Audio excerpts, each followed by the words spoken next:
পৃথিবীর সবচাইতে the most interactive and relevant book to human being, সবচাইতে জীবন ঘনিষ্ঠ এবং প্রাসঙ্গিক কিতাব হচ্ছে আল কোরআন।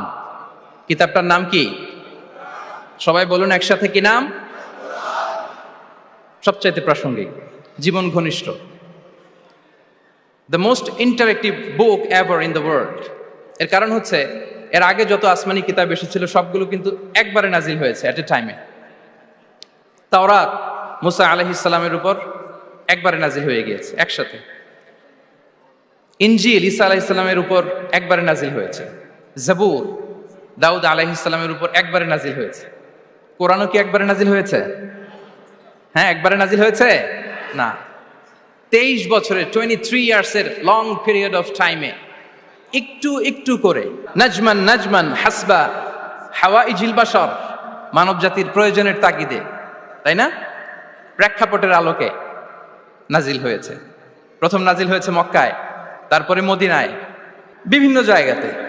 আপনারা জানেন যে কোরআনের প্রথম আয়াত নাজিল হয়েছে মসজিদুল হারাম থেকে 10 কিলোমিটার উত্তর পূর্ব দিকে